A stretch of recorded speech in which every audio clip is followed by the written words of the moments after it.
We are live.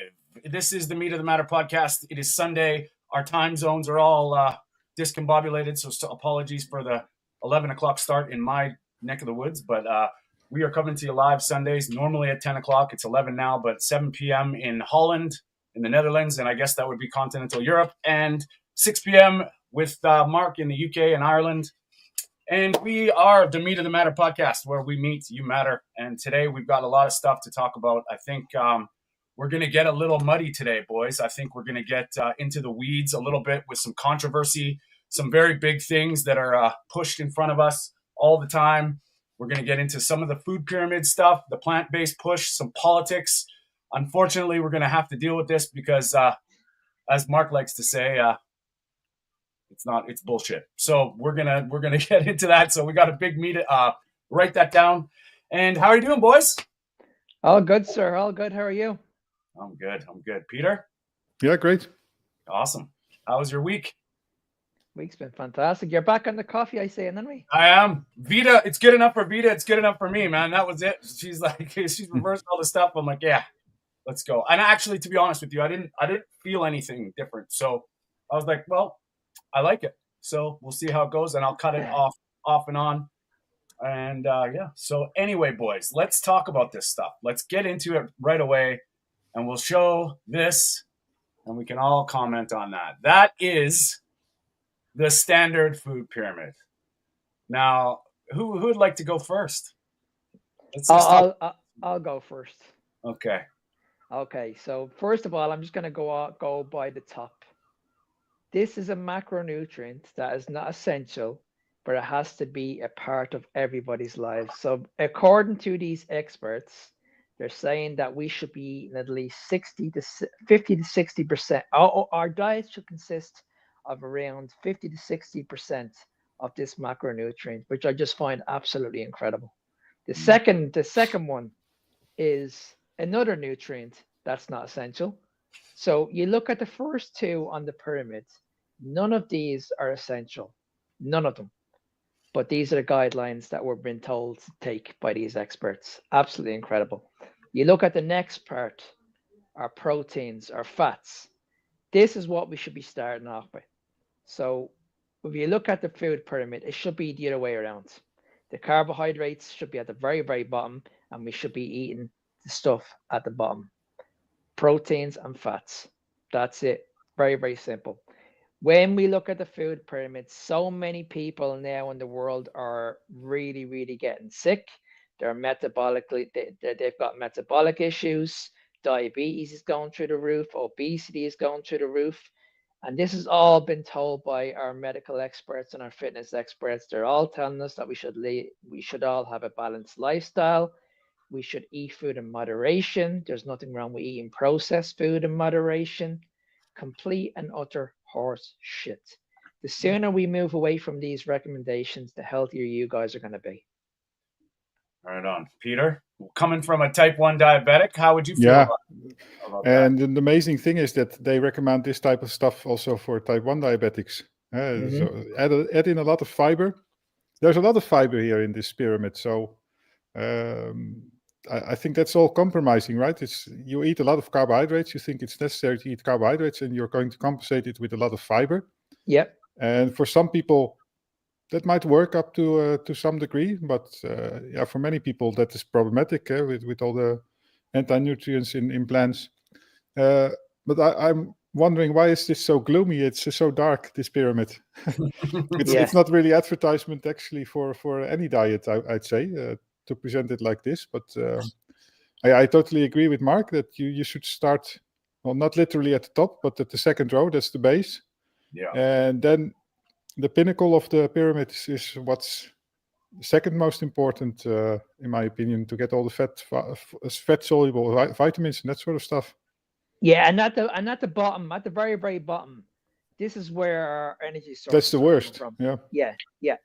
Well, so when we sorry, Tony, I was just going to mention like the energy sources. Like at the very, very top, we've been told that carbohydrate is an essential nutrient. We need it for energy, but people don't realize that the stuff at the very, very top where fats are, that's also an energy source. So I think people need to understand that very, very quickly, that we don't just have one energy source. We actually have two. Oh, You and know, the red meat, by the way, it looks totally brown. I was looking for the red meat. I didn't find it, but it's there, but it's so it's presented in a bad way. before I switch to show you another food pyramid, I just want to mention one thing. Like, you know, I've reversed my type 2 diabetes, and I am always, my CGM goes on about once or twice a year just to see how my blood sugar is working, see how things, if I can notice some things differently. Well, yesterday, guys, I helped a friend, and it was a physical day. It was pretty, you know, like lots of steps, lots of walking. My blood sugar was rock solid. My energy was rock solid. Anyway, the guy that we did a job for, he offered to buy pizza.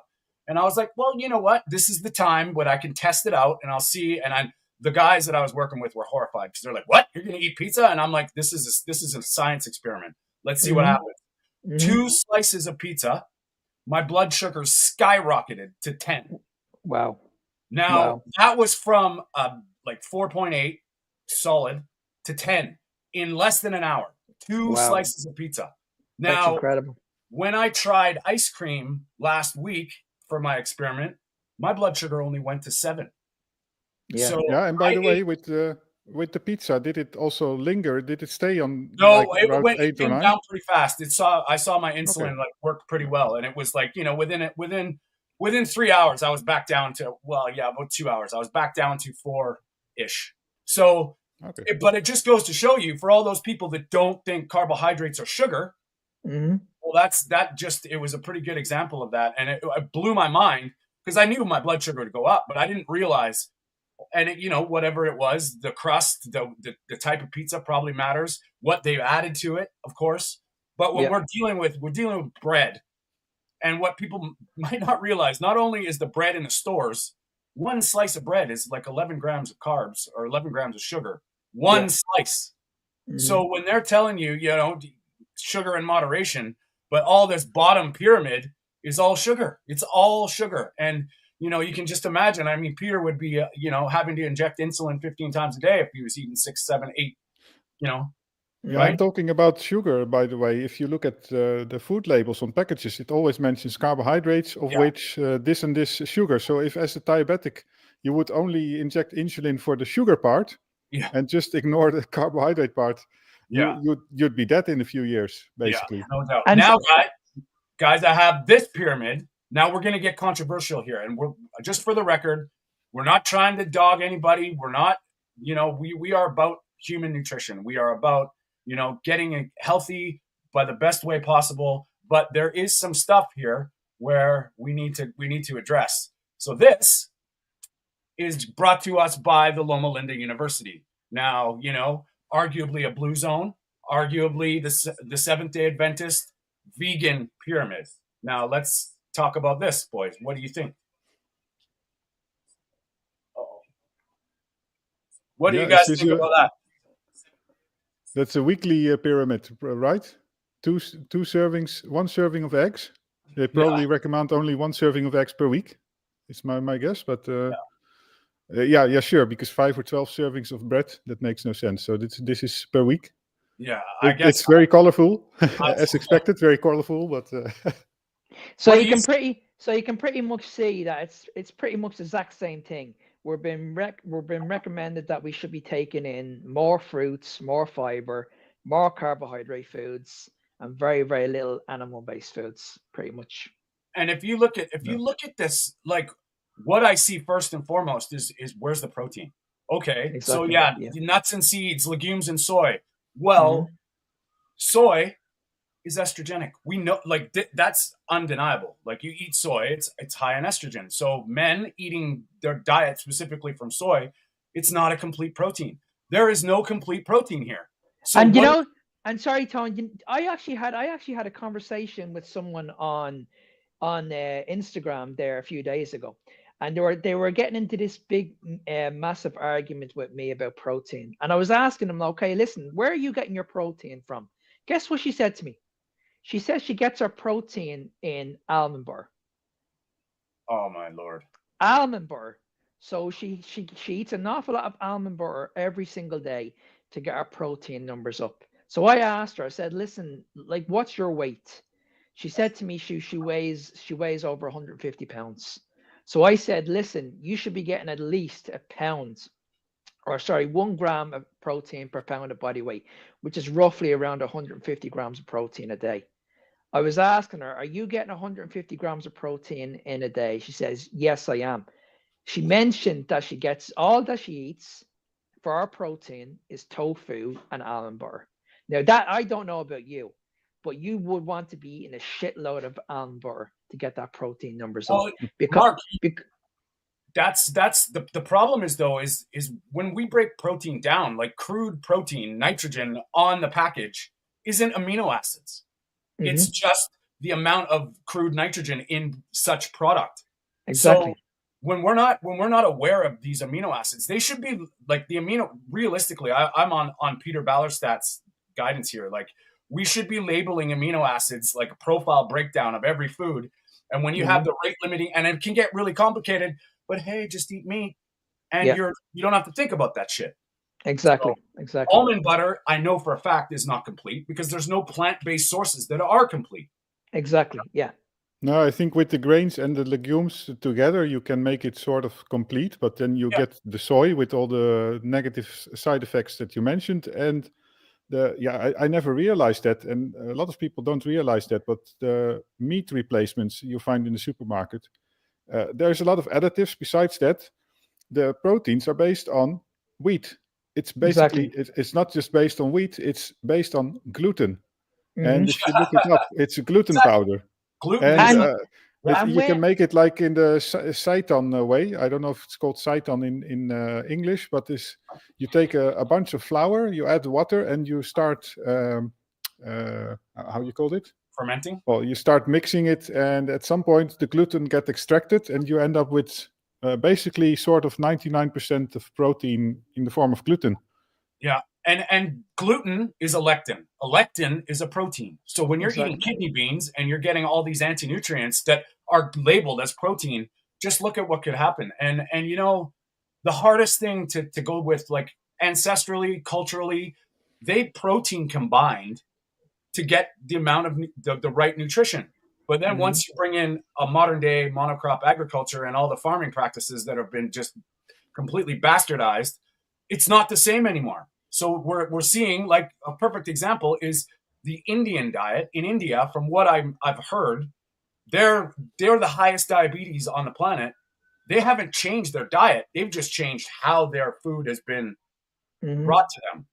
Yeah. So it's clear that you can't use that excuse like, well, we've been doing this for years, but what's been done to the stuff now is a big deal. Now, and Exactly. And when you break it down, like no plant contains all 9 essential amino acids. No plant, yeah, no matter what you're eating. So that basically that debunks it straight away. So when you look at the profile between meat and a vegan diet, you're not getting any essential amino acids in the diet whatsoever. yeah. Let's deal with it. Let's deal with this question, guys. This is a great question. Hey guys, serious question. Found out I might have a histamine intolerance while on carnivore, and afraid I might have to stop carnivore or go keto, swap to low histamine diet. Any advice? Also on a budget. Mark? Okay, so I would say this depends on what you're eating. So from what I've seen working with clients, this is down to pretty much ground beef. So I would recommend if you're eating ground beef and you're eating a lot of red meat, should change it to lamb. Mm. Should change, yeah, change it to lamb, and you shouldn't have any issues whatsoever. Um, Another Go another ahead. issue that could be causing the problems is the actual egg white of the egg. So Yeah. so I would first of all I would change the ground beef to lamb. That's the first thing, and then if you still have the issues, you may need to look at your eggs. You may need to remove the whites. Mm. Mark, why is that? Is that because lamb is less aged typically? Is that would my guess? Would It be just my guess. it just digests a lot better in the gut. So Okay. And then, yeah, if you're looking at that, like, that's good, Mark, because also what I would recommend is if you're doing bone broth, go to meat stock, like boil meat, and like you could even use lamb, but it seems to be more gentle on the gut, and it doesn't have it for some reason. Like, when you're looking at the GAPS protocol and Dr. Natasha Campbell McBride, how she heals the gut is meat stock. It starts with the meat stock. You boil meat, and then you drink the broth, and then you can eat the meat. And it's going to take a little bit of playing around, but histamines and allergies, I mean, I think there's two sides of it. There's you, and then there's your gut stability and how well your gut is. But what you don't want to do is sacrifice gut stability for higher reactionary foods, right? Like, are you eating organic? If you're on a budget, you're going to go back to vegetables. Where are you getting them from? That could be a problem too, right? Like, you're dealing with a lot of anti-nutrients and a lot of foreign invaders as far as pesticides and herbicides. It's really tricky. So it takes a little bit of time for sure. Yeah, you have to be careful also with cooking meat and also with bone broth. If you cook meat too long, it can actually become a source of histamine as well. Yeah. And the same, that was why I was thinking that lamb is maybe indeed better a choice, because my guess is that it would typically be hanging around at the slaughterhouse for less time than a cow, for example. They could easily leave it there for 1 or 2 weeks before they actually cut it into pieces. And so that's another thing. Get your meat very fresh. And that's even better to ground it yourself. And you made a good point, Peter, about like overcooking it. I mean, when it comes to our meats, we're meant to eat them like semi-raw. We're meant to, as humans, we're meant to eat like meats like semi-raw.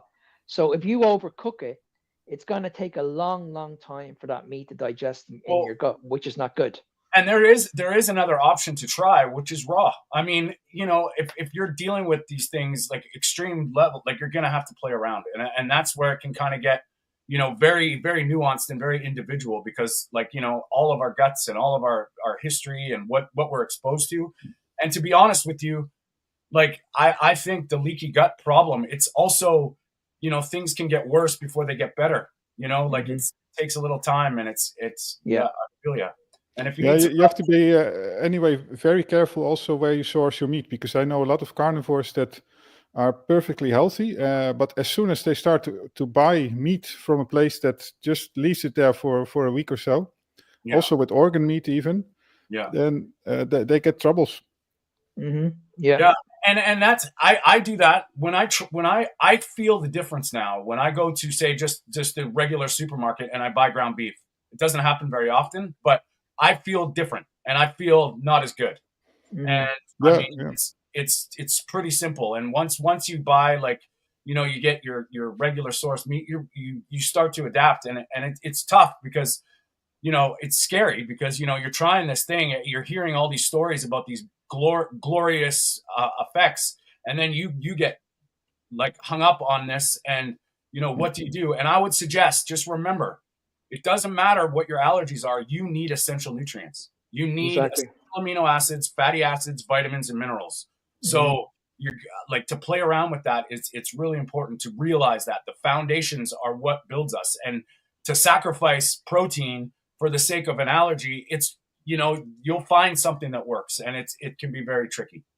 Sure. You have to be careful also with the ground meat from the supermarket. So they usually add ascorbic acid to it, and okay, you can have your opinion about that, but let's assume that that's relatively safe. But only the fact already that they put it in the meat should warn you, because that means that they put it there to leave the meat on the shelves for 1 or 2 weeks. Because if I buy it here, the best until date is like 10 days later.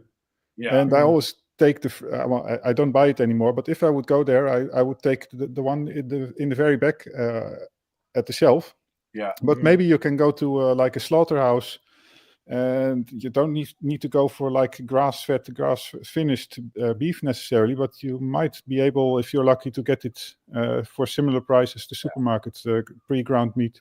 And remember too, the fat. Like, if you're having butter, that, like, I've got a client, she can't have any dairy. So she has to have tallow, and tallow seems to works really well for her. But even a piece, like, she can eat goat stuff a little bit, but even like a couple bites of goat cheese, she feels different, and she feels like, she gets a little stuffy, and sometimes it's kind of like, is it worth it? She'll do it once in a while, but she's one of those people that has to like scale it right back.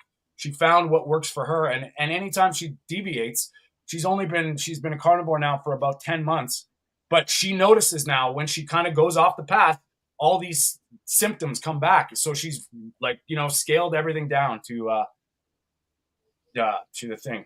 You know what? That's a good question as well. Do you have a rough estimate of how long to stay on low histamine meats? It's very personal. And, the amount of healing that your body's going to do is very nuanced. And, it's unfortunate, but you hear all these stories of everybody like doing these miraculous turnarounds. Just give it time. And I mean, and have a little bit of faith. And if you need some help, give one of us a call for sure. Cause it can be very tricky for sure. I have one more. Oh, yeah, go ahead, Mark. I was just gonna say, like, if you're gonna add the ground beef back in, just add it in small amounts. So, like, listen to what we're saying first of all. Go by first of all, let's just try the lamb. Don't overcook your food. Just make sure you nail that first of all, and then if you do want to add the ground beef back in, I wouldn't recommend adding in too much. I would say probably break it down like this. Let's say if you're going to be eating ground beef and lamb, maybe have 300 grams of lamb and maybe add an extra 50 grams of ground beef. See how that reacts. If there's no reaction on your gut, well then maybe the next week, maybe add it up to maybe 70 grams. The week after that, maybe up to 80 grams. And then if you get to a point where one of the weeks you're like, oh my God, I can actually feel it coming back, well then obviously you're taking in too much. Yeah, it's unfortunate because you got to play around with it, and it's be honestly, my advice is you got to be honest and not personal, because this is it's a work in progress. And I would just suggest, like I said before, don't worry about your essential nutrients no matter what. That's like the most important thing. And then see where it kind of leads you. And it can take a little time for sure. Let me add in one more thing, because it's a really nice question and brings in a lot of different aspects of the carnivore diet and lifestyle. But one other tool that you could use is organ meat. And especially, I don't know the details about it, but I read at several places. So you have to investigate yourself. But I read at several places that eating beef kidney can help with histamine problems. And I personally strongly believe in this biosimilarity idea, that if you eat beef kidney, it's beneficial for your kidneys, your heart, etc. Look into that as well. It's just like eggs, right? Like when we look at egg yolks, it's got every nutrient in there for life. A life will, if it's fertilized and hatches, it will be a life. The nutrients are in the yolk. It's the same thing with the animal parts that we're eating. Like they're, the coenzyme Q10 in the heart, very big. It makes sense. You know what I mean? It does. Now let's lead into this. Okay, Mark, tell us about this pyramid. This looks a lot better. A lot better. Yeah. Let's put it this way. If people were actually eating this way, I firmly believe our hospitals wouldn't be as busy as what they are right now.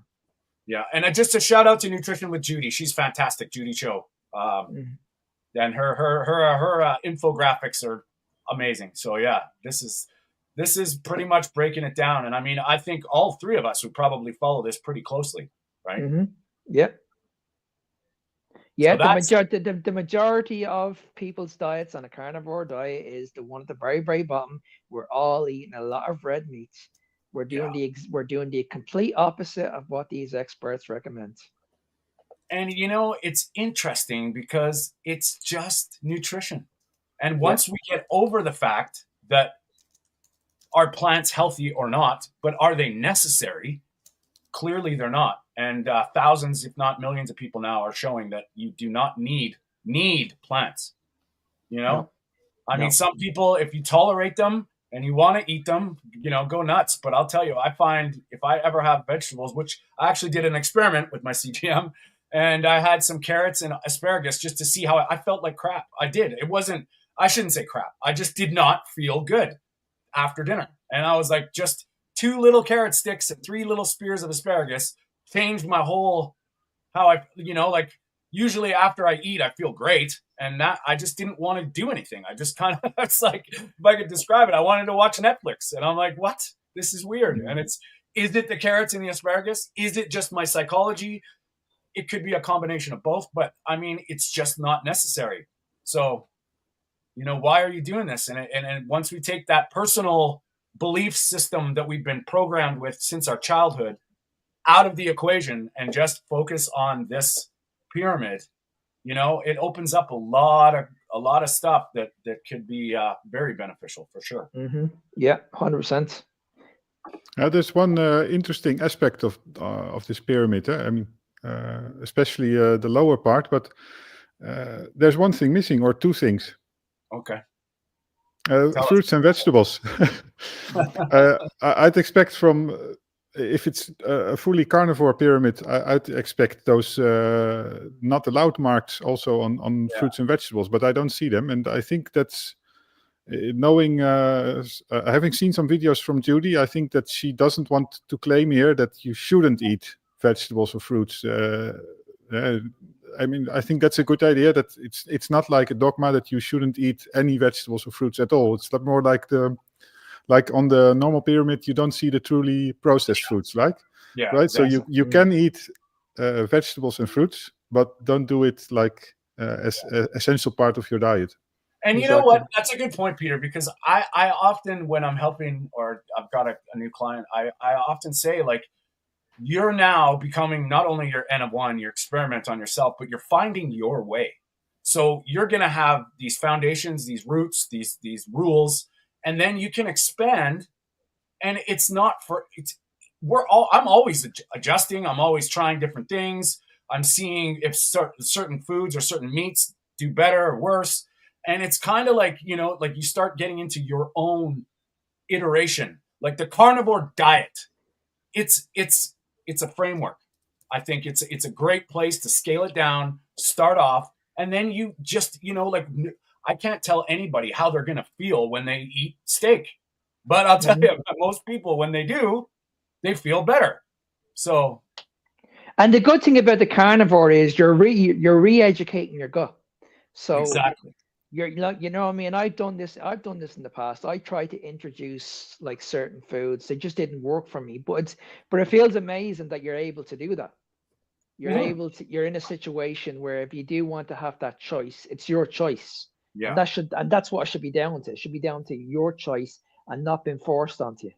And also the times, like, what we're trying to do is you're trying to reset your body, really. Mm-hmm. And when your body gets reset, and that can be very different for everybody. It can be a very long time.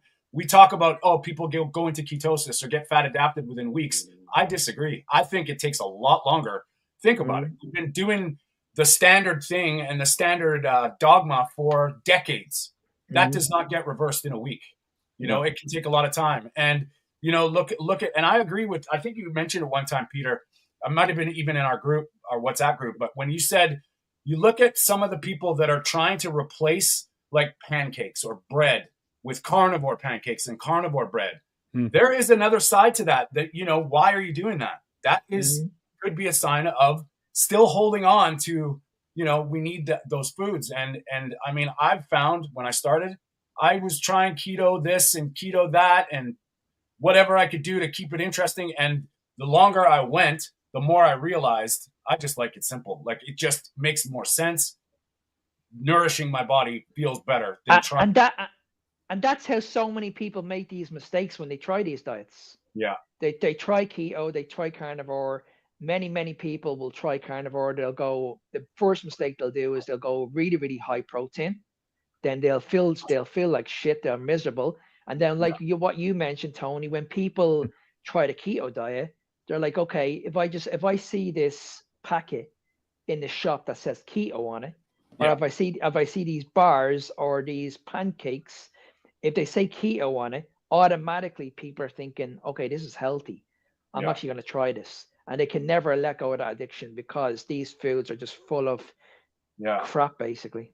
And it takes work. It takes a whole new perspective on what food is. And, it's like, why are we eating? And I'm not saying there's not a time to be a 5-star chef and make something amazing. Like, sure. But why are you eating every day? Why? Are you eating for entertainment? Are you eating for some kind of, past emotional response, or are you eating for nutrition? And if you're eating for nutrition, it starts to get a little bit more simple, and you can build on it, right? And that's why we all don't recommend going 0 to hero carnivore. What would end up happening is people get a little freaked out because, there's a lot of stuff that's going on for sure. Yeah, you need to look at food as just fuel, and not look at food as calories or anything like that at all. Just look at it as just essential food. It's fueling your body. It's making you feel good. That's all that matters. Nothing else matters. And when we're talking about these food pyramids, just think I'm going to tie this into some of the politics and the stuff. Look at where this information is coming from and who benefits from it. Just ask yourself that. When you're eating 6 to 11 servings of grains a day, when you're eating all that stuff, who's bringing that stuff to you? Mm-hmm. Who's benefiting for you doing that? Why isn't it just eat this much? No, it's 6 to 11 servings. They're very specific on how much you should be eating. And that's where I start to go, okay, why are they pushing this? Why is this plant-based agenda getting shoved literally down everybody's neck? Like we can switch gears here and go into the politics of it. Why? We know the science. The science is, like, anybody who's really digging into this knows it's bullshit. They know where all these studies are just epidemiology. They're not complete nutrition. Sugar is toxic, yet they're telling you to eat it in moderation. But you can't beat the facts. I've said this many times. We live in a world where we've been forced to be on a low-fat diet. Every time you go into a shop, everything is low-fat. Yet nobody has an idea what's going on in the world. Nobody has an idea why people are suffering with their mental health. They're struggling with their overall health. Why a lot of people are visiting our hospitals. Why these conditions have just suddenly came out of blue, like allergies, gluten intolerance, dairy intolerance. There's many issues people have had now in the last 50 years, but nobody's questioning the food. Everybody's just thinking that this is just genetic. We're de-evolving. We're just evolving, but nobody's looking at the core of the problem. Yeah. Nobody's actually looking at the root of the problem, which is basically the food. Like, what are we eating? Do we need to ask more questions about the recommendations? Is the food pyramid wrong? People need to be hearing this, because this is what's going wrong. Everybody thinks that they're eating a healthy diet. So most people, you speak to a normal person, they'll say to you, I have the healthiest diet in the world. You ask them, okay, what do you have for breakfast? Most people will say, I have a bowl of oats. I have some whey protein with it. Cereal. Right. You know what I mean? Then you'll ask another person, okay, what else? What do you have for your breakfast? They'll say, I'll have one egg. I'll have one egg and 2 slices of toast. Yeah. Mark, I want you to hold that for right there. Peter, just give me 2 seconds, because we're going to get into write that down right now, because I think this is a good segue. These guys are getting richer while you're getting sicker. Write that down. Write that down. Write that down. Write that down. Write that down. Write that down. These foods are highly processed, complete garbage, and I can promise you now, I wouldn't even give it to my fucking dog. Write that down. It's time for write that down, and since we just started on it, let's get into it right now. All for innovation and marketing, but the idea of having cereal for dinner, is there the potential for that to land the wrong way? We don't think so. In fact, it's landing really well right now, Carl. When we look at all of our data, of course, we would know that breakfast cereal is the #1 choice for in-home consumption. We understand that for breakfast. It turns out that over 25% of our consumption is outside the breakfast occasion. A lot of it's at dinner, and that occasion continues to grow, as well as the snacking occasion. But cereal for dinner is something that is probably more on trend now, and we would expect to continue as that consumer is under pressure. Did you see how happy he was? Oh yeah, just eat cereal for dinner. What are your thoughts, Peter? Let's start with you. What do you think? Well, yeah, I did that in the past, and it was a disaster for blood glucose management. Let's just keep it at that. Mark, come on, I know you're And gonna... this guy is the CEO of Kellogg's. Can we just remember that this guy is the head person of Kellogg's, recommending that everybody who's struggling financially eat breakfast cereal for dinner. I mean, just take that in for a second. You're getting absolutely no nutritional value out of these foods whatsoever. I class these foods as simply as shit in a box. Plain and simple. I also put up another post today of a celebrity saying that if we eat a box of Weetabix every single day instead of an avocado, it's actually healthier for you. Yeah, that's complete garbage. This is coming from a celebrity. Yeah. Now, remember what I said. Just who benefits from this? Who? Exactly. Yeah, they're getting richer. No, not only should you just eat cereal for breakfast, you should just eat cereal. Just buy 13 boxes. Now, we're going to get into the guidelines and all this stuff. Nina Teicholz, years ago now, wrote the book, Big Fat Surprise. She exposed how the food guidelines and who tells you what. It's all these big food companies, specifically Kellogg's. Kellogg's created the breakfast is the most important meal of the day. Now they're telling you dinner as well. Right? And who's telling you? And not only that, you look at the boxes, who are they marketed to? Right? They're marketed to our children because what's on the front of these boxes? Yeah, all cartoons, colors, and all cartoon characters. So the kids are like, "Oh my God, I want to buy this." Do you remember Tony the Tiger years ago? Of course. You know what I mean? Tony the Tiger was advocating we should be all eating cornflakes. They're good for you. Cornflakes with sugar. Yeah. Right? Yeah. And it's and nothing has changed. No. Nothing has changed. When we look at the big food companies and who's driving this narrative and I don't know if you guys saw this, but it was really wild. It was Kellogg's great-great-granddaughter, and she was on some podcast or interview. She actually said, "I don't want anybody to eat that cereal," because she knows. Yeah. She's like, she's out of the business. She's like, it was the worst thing that happened to the human race is us switching to cereal. And I ate cereal every morning my whole childhood. Every single morning. I used to eat it before I went to bed. Yeah.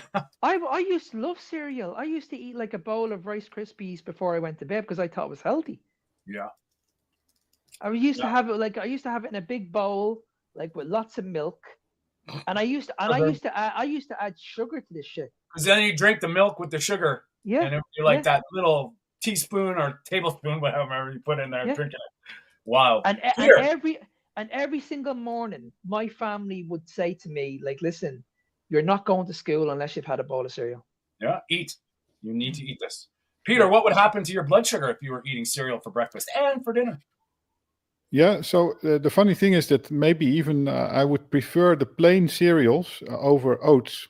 And if you would drop it in milk, the plain cereals, if it doesn't contain too much fiber, it will at least give a very predictable blood glucose spike.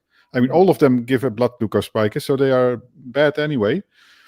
But with oats, you add in a lot of fiber, and as a diabetic, you'll know that adding one type of fiber or another, and depending on how your stomach is doing on that day, if it's in a good mood or not, it will make the digestion of the food highly unpredictable. So also your sugar spikes, of course, they will be dampened a little bit. If you would eat pure sugar or maybe also the pizza, it would be a higher peak initially, but in the end, you have to look at the area under the curve.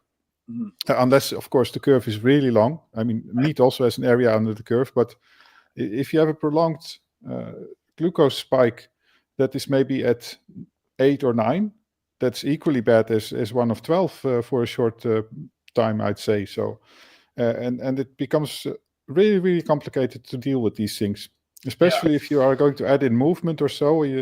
The fiber in the food, it's difficult to digest. And say that you are going to move or do some exercise for half an hour in between. it will temporarily stop the digestion, and then all those glucose will arrive a half an hour or 1 hour later. But when you Just an example. But when you talk to somebody about fiber and you get into this argument with these morons on social media, they'll always say to you, like, listen, we need fiber. But people need to realize that, yes, fiber can slow down like blood sugar spikes and stuff like that. But where did those blood sugar spikes come from? Exactly. You know what I mean? Yeah. Like, Yeah. where did they come from? So if we didn't have those spikes in the first place, then what's the need for eating fiber? Yeah. No. Well, yeah, exactly. And when you just scale Doesn't it back, make any sense. what we talked about earlier about essential nutrients, and they're telling us 30 grams of fiber. That's what you need. Go after it. You got to get 30 grams of fiber. Why? What is your argument? Because we need it, but it's not essential. We don't need it. And when you eat fiber, it comes out the exact same way. Yeah. And it's not broken down. And it's Lee Corpus, or Lee. Yeah, he's the Kent carnivore, right? He's got a colostomy bag. This guy is telling you what comes into that. He had his colon or some kind of surgery, and he explains it quite often. When you eat these vegetables, they come out whole, and it's like, you know what I mean? It's pretty interesting when you look at that. And when you go in for surgery or some kind of thing, and they want to rest the bowel, they tell you not to eat fiber. Mm-hmm. So why is it good for one state but not good for another? And it's wild how this changes, and it's built on a house of cards that once you see it, it's obvious, you know. And when you look at it and what they do with the intestine, and they show you the amount of fiber that goes into the large intestine, it takes ages for the fiber to push through. No doubt. Like it takes ages. And you can clearly see that the food has not been broken down properly. Yeah. It's just coming out the exact same way. And this is what leads to people having bleeds, constipation. There's so many factors that people go through, and they don't realize that the damage is actually coming from the grains, the cereals, some vegetables. Like, it's just insane. I would argue for a human being in an optimal state and a natural ancestral environment, fiber is for the fruit. Like, it slows the sugar when the fruit is presented. Yeah. And let's be real. That's the reason the plant wants to get us to eat it, is to propagate its species. Mm-hmm. It's not because we need it. It's because we might be able to deal with it in some context, but let's look at it from a natural perspective. That's the only reason fiber is around. I mean, it all depends on context, and that's the whole problem. I mean, fiber does have some benefits. I mean, putting aside all the negative aspects of fiber, let's just talk about the positive effects. And they are there in the research on how fiber reduces glucose spikes, on how fiber can lead to bacteria producing these short-chain fatty acids, on how fiber can also contribute to the gut biome. That's all in the context of a standard diet, on a diet high in carbohydrates or other junk, maybe seed oils, but okay, let's not go into that. Yeah. But all these type of things, and I imagine even bowel movements on such a diet, it can be a good thing that fiber maybe pushes through all the things. It will get rid of all kinds of toxins. I mean, if your plant if anti-nutrients from plants stay in your bowels too long, it could actually be beneficial. Maybe that I'm just hypothesizing right now, but that. But Peter, that's a good point, because you know what? This is why we have to look at this. We look at this from all angles, and we're just honest, and be honest with yourself. And you know what? This is why we debate this stuff. This is why we talk about it. But at the end of the day, it's not essential for human beings. There's what they forget is that although fiber has beneficial aspects, that doesn't mean that there are other products, other food groups that can have the same effects. Like for the gut biome, you can get enzymes and prebiotics from dairy, from meat. Yeah. I did a video on this, like the microbiome, and like I think we pulled the cart before the horse, and you know we deal with it's just if you look at buzzwords around this nutrition space, like everybody talks fiber, microbiome. Oh, you need to be balanced, rainbow, all this but it comes down to it that, like I mentioned in my video, when they look at biodiversity and the gut biome of these tribal First Nations, indigenous people, including the African tribes, they've got the most diverse microbiome, but the most limited diet.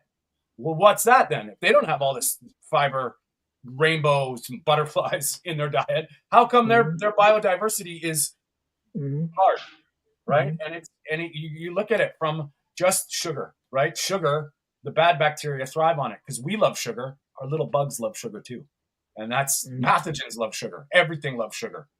So, from the micro to the macro. Now, guys, let's get a little more controversial because this is something that I wanna address because you know what we said when we started this, we're not going to hold back. We're not going to talk bullshit. Now, this is something that I hold pretty dear to my heart because it pisses me off flat out. But let's have a look at this. To eat less meat, we need to stop land being used for cattle and growing grain for the billions of animals. And then finally, we cannot hide away from human population growth because it underlies so many of the other problems. All these things we talk about wouldn't be a problem if there was the size of population that there was 500 years ago. All right. It's so wrong, isn't it? It's just, who wants to go first with that one? Because this is... Well, I'm just going to quickly echo Dr. Peter Bellestedt again. It's all about protein, and you can do a lot of agriculture, but people look at it in the wrong way. They just count the crude the crude nitrogen content, which also includes nitrates and incomplete amino acids. And if you make the calculations, I don't know what the exact story was, but it becomes probably quite similar whether you do agriculture or meat meat production, but. Something like that. It makes a big difference. Yeah, Mark. And you only have to look at her. I mean, just look at her. She doesn't look healthy at all. And she's advocating this. That's what I couldn't understand. I was like, listen, you don't look healthy at all, and you're the one that's on stage and you're advocating this rubbish. This So doesn't make any sense. Here's the problem I have. Okay. What the hell did we do before you? Mm-hmm. Now, is this a human population problem? Or is this a climate problem? Or is this a nutrition problem? Because all those arguments fall flat on their face when you think about it from a rational, critical thinking mind. Mm-hmm. Cows, when we had millions, billions of buffalo roaming the earth, was that affecting the climate? And I'm not a climate denier, okay? The climate changes, but I think it's more a natural cycle of the earth. Do human beings have an impact? I believe we should take care of the planet. I'm 100%. All for solutions that will be beneficial to our natural ecosystems. But what are we going to do? Because that World Economic Forum, put us all in this position. You made the plastics. Now we're the assholes for using it. You made these industrial things, and now we are the assholes and we have to suffer for you polluting. Now you want me to drink out of a paper straw that's more chemicals than plastic straw for the greater good of the environment. Stop making straws. We'll use a copper tube, okay? But this is where it gets down to, and now the population thing. Okay, right? So cows eat too much grains, so we need to eat more grains. Where does that argument stand? Cows don't eat the stuff that we eat. They eat all the other chaffs and all that. So what do cows really need? Just grass. So what's the problem here? Let the cows eat the grass, shut up, and stop growing corn, wheat, and soy to feed them. Plus their digestive system is completely different to ours. Exactly. They you know what I mean? So it just the argument is just complete and utter madness. And how do we know? Okay, obviously there's more people, but if you think about it this way, there's an infertility problem. Probably about, I would say, a good 60-70% of the people I know that are trying to conceive a child are doing it in vitro. fake fertile, like in a lab. Like, you know what I mean? This is now a business. Men's testosterone levels are tanking. How are we the problem doing what you say when we can't even have a baby naturally? And that's where we're headed to. So is the way out of this to continue monocrop agriculture, all this big? Bill Gates is the biggest farmer in the US. He owns the most farmland. What is he doing with that? Using corn, wheat, and soy to make fake meat. Why? How is that better? And how is it the cow's problem that God and Mother Nature created this perfect system to eat grass and forage that we can't eat, and they are beautiful creatures? And if this carbon cycle methane crap is a problem, what the hell did we do before there was a bunch of cities? You know what I mean? It's not the cows. Come on, you know? And I honestly, this whole thing is so annoying because they just trick you into being guilty for stuff they're doing. They're not going to stop. They're not going to stop, Tony, until we're all sick. know. It's just simple. I mean, that's what it is. And they're not. And it's all about money. So when you get sick, that's what they want. And like you mentioned a few weeks ago about the bowl. What was it, the bowl you were mentioning a few weeks ago, Tony? Yeah. Like, I wasn't even aware of that, but it's just the Bovaert stuff. Yeah. It's just insane. It really is. It's just absolutely insane. They're not going to stop. And they're going to do. And at the end of the day, money talks. Yeah. And at the end of the day, these people will get their way. I'm just hoping that we don't run out of our own food, because if we do, we're in serious trouble. And I mean, from coming from a political standpoint right now in my country, it's unreal. This guy who's our prime minister, who was unelected, is the climate green net zero pusher. He's been a globalist, UN banker. Now I want to put something in perspective with people here. What is a carbon credit? What is a price on pollution? They're polluting and they're taxing us in the name of pollution. So we're suffering for the stuff that is created. It doesn't even exist. All this financial drive to fixing climate change, carbon net zero, it's never going to happen without these solutions that are like, people get this sustainable bullshit mixed up. The way out of it, to be honest with you, I believe this is my opinion, local, seasonal, simple. Yeah. Smaller communities, not. So if you're shopping at Whole Foods, virtue signaling how green you are, when the shit's getting delivered there in trucks and it's all getting pushed by a corporation, and you're getting taxed on the pollution that they're causing, think about it. And this is a really big problem. I mean, the way out of this is agriculture that's an ecosystem. Animals on fields. If you want to grow crops, you rotate crops. Every farmer knows this. You can't grow the same thing over and over again in soil. So you're damaging the soil, making us rely on the food pyramid, telling us to eat the food pyramid, and then you're telling that the cows are the enemy, where that's the way out of it, is to rotate regenerative agriculture, small community farms, your carbon footprint that they created. British Petroleum created the carbon footprint. Just so everybody knows that, while you're yelling at everybody for being a polluter. I mean, isn't it very, very worrying when people are thriving, they're actually getting better eating an animal-based diet, and these people are just still pushing it to the side? I mean, that's just incredibly worrying. It really is. And it's just, if this continues, there's not going to be any hope whatsoever. And it goes to show you who benefits from all this shit. Yeah, and I always go back to my old argument that if you try to solve the climate problem by compromising our health, then you'll have a lot of expenses in the medical industry, in medical care, and all these things. And that is billions of dollars, but really a lot. I mean, I don't know the exact figure in the Netherlands. It's like probably 10-20% of government spending is on medical care.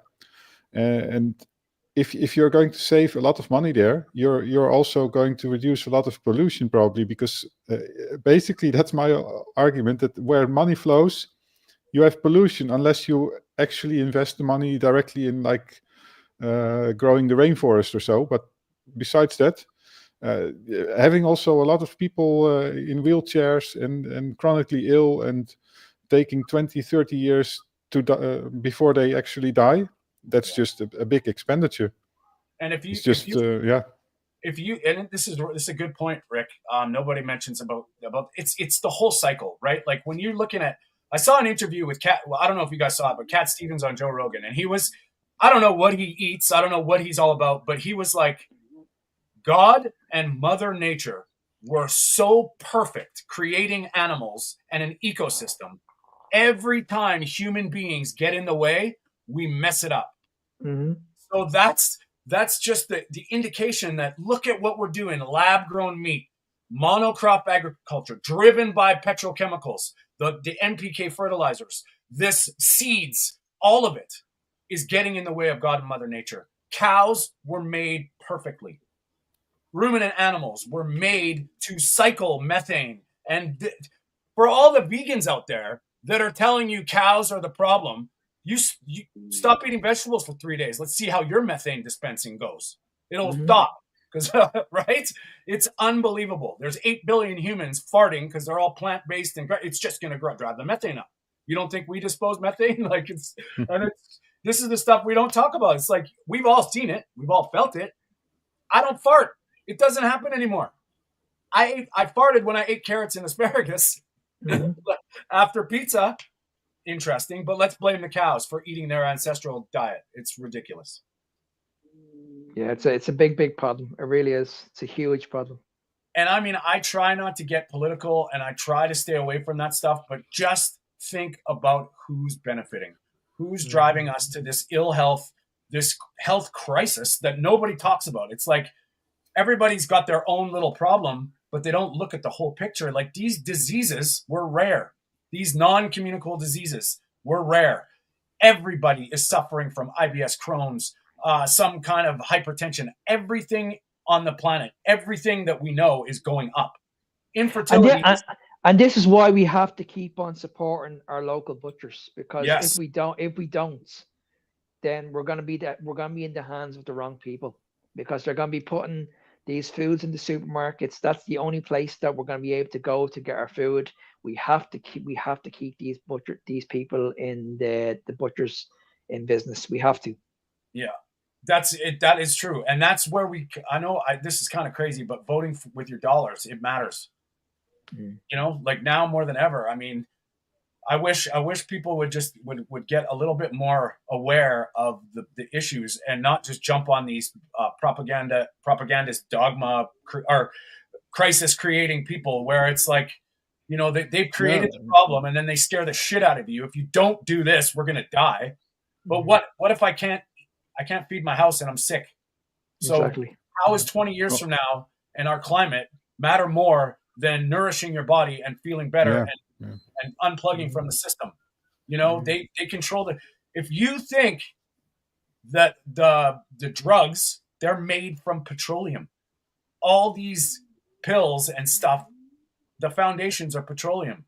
All your pipes now, they're no more copper. There's no more lead. There's only PVC. This is petroleum chemicals. And they're forcing you to sacrifice everything in the name of making them more money and charging you carbon credits. Like that, they've created this crisis, and now it's, you know, and then they're coming after our food, guys. They're coming after beef because it is the way out. And I honestly believe that. I think the reason they have such a hit on for cows and ruminant meat is because they know they can't mess with it. You know, they can try and make all the lab-grown meat they want. And the way they do this is ridiculous. They're taking whatever it is, serum out of unborn calves, and they're cloning it basically. And they're saying that that's like, man, when you mess with God and Mother Nature, you're gonna get in trouble. And it's but isn't it great that we have the likes of Joe Rogan and we have Sean Baker, we have Dr. Berry, all backing this shit up? Because if we didn't have them, I could only imagine what would be happening in the world right now. Well, yeah, and that's the thing, man. It's like when people get emotional about, ooh, you're a carnivore, you're an asshole. That is right where they want you.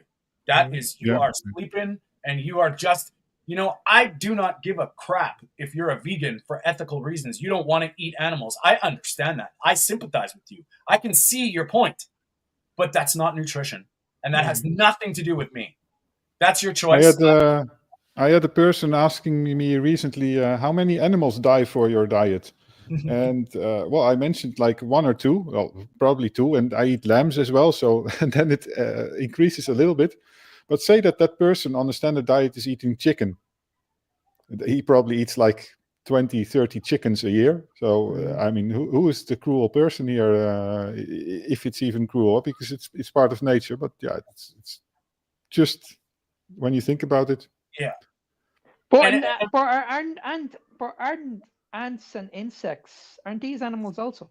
Yeah, right. Yeah. Hey, So man, it's like, if you want, I see this, and okay, I'm very, for people that don't know, I've opened up spiritually. Like I meditate. I'm very in tune with. I want to be with nature, the earth. I'm very much aware of this, and a lot of times I look at these gurus or whatever spiritual people, and they're all vegetarian because they say I eat alive. I eat a living diet. You chop a leaf, that is not alive. And if you're talking about everything is conscious, all life is aware and sentient and whatever, and you're chopping down plants, pulling their roots out of the ground, and you're trying to tell me that that's alive, I say bullshit. You're killing in your own hypocrisy. You're killing beings. So it falls flat on its face. Now I believe in, I'm very, very much aware of the food I'm eating, and I'm grateful. I express gratitude for the nutrients that I'm getting provided with. I don't want to waste. I don't want to harm. I want to take care of the earth. And it's funny how people look at me like I'm an asshole because I've killed a cow. And realistically, in a perfect world, the cattle or the cow would be mine. And at the end of its life, I would honor it by consuming it and assimilating it to my nutrition. I don't want to just, and I believe in the animal cruelty. I believe in taking care of the planet. And the way the cycle, the ecosystem, the cycle, protecting your soil is protecting the earth. And it starts with monocrop agriculture. That has to stop. It was meant to feed starving people. And they tricked you way back, like 6,000 years ago. Hey, man, you don't have to hunt. You just have to plant this and you can feed everybody. Let's get together and eat this and you'll be fine. Oh, look, all the diseases start popping up. And what do they say? Well, it's because we were all together. And then all of our diseases started because we joined together in cities. Bullshit. I believe it's corn, wheat, soy, and oatmeal. This is the grain stuff. Mhm. And that's very controversial, especially I have to bite my tongue quite a bit on this side, because it's like, how did the agrarian revolution start? Where did this come from? Who said that looks delicious? Let's grind it up and eat it. Who said that? Maybe it was someone to say, hey, if we trick these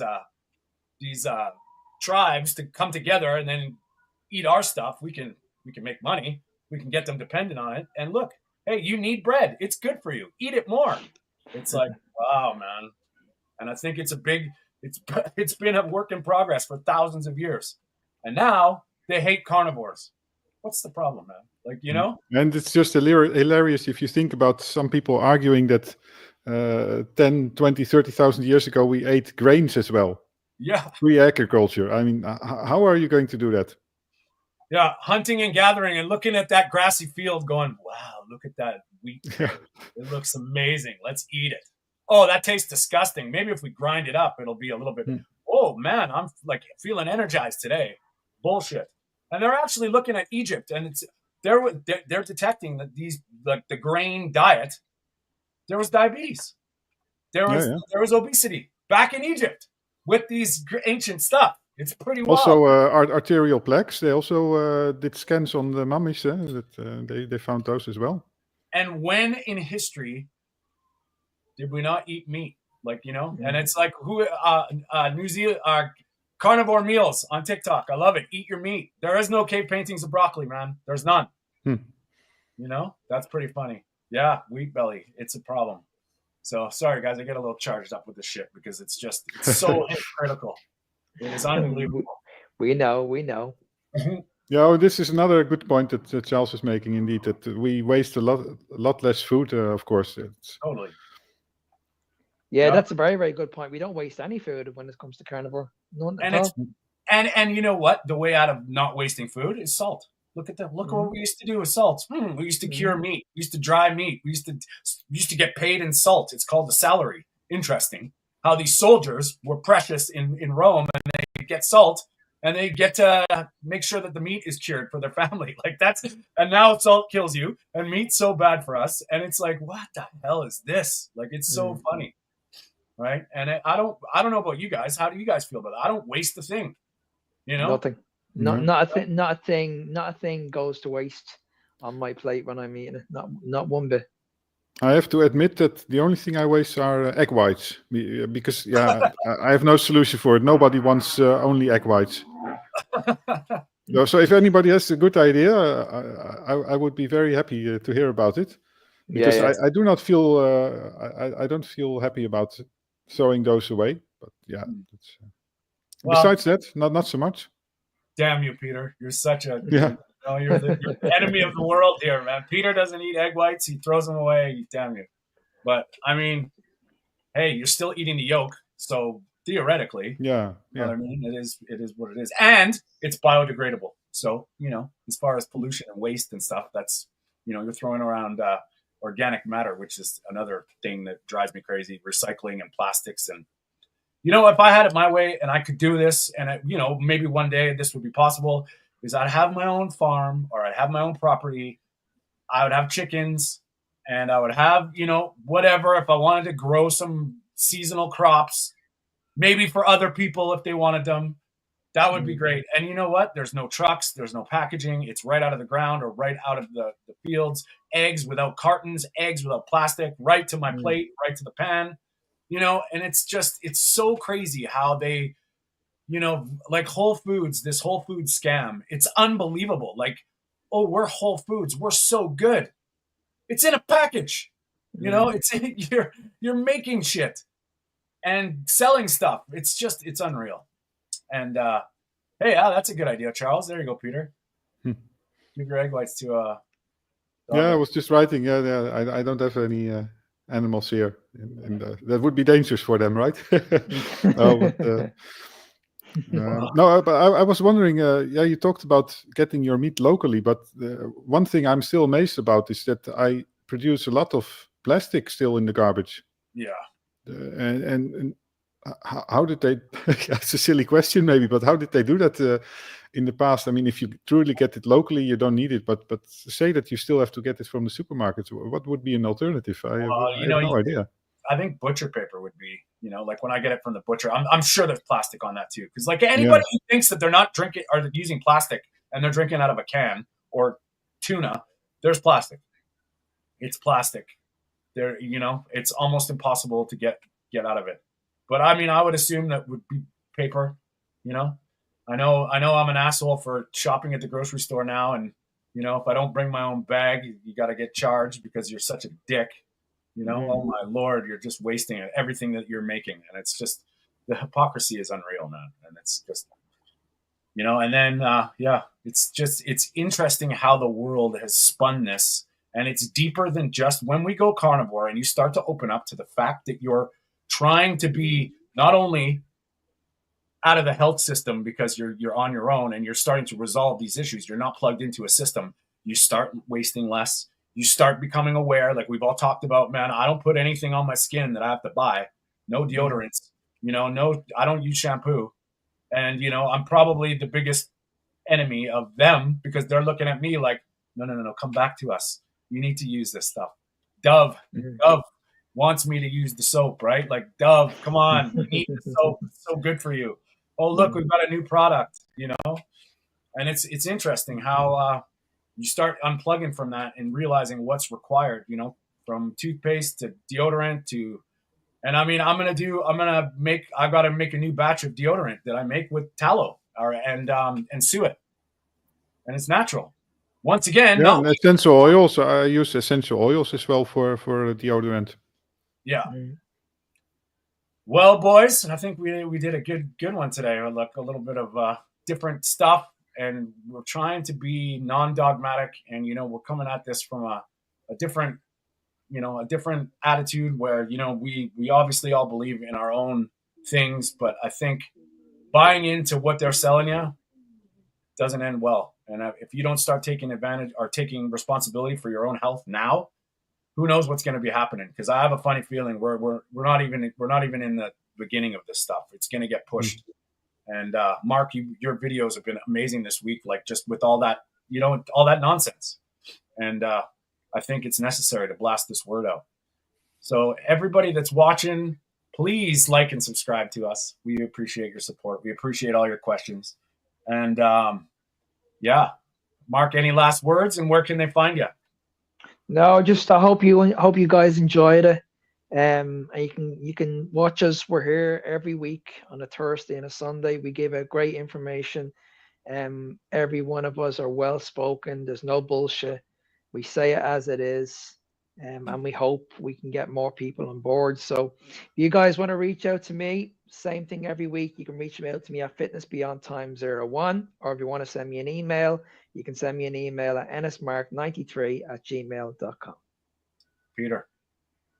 Yeah, just thanks everybody in the chat, and thanks for watching. And I have not been very active on social media last 1 or 2 weeks actually myself, but I plan to make a video about all the pros and cons of fiber actually. So we talked a little bit about it. That one is coming up. Awesome. And you can find me on social media, usually Tony_Food for Thought, or here on YouTube, obviously at Tony Stewart Coach. If you need to get a hold of me, I've got my website, TonyStewartCoaching.com, and Gmail, TonyStewartCoach@gmail.com.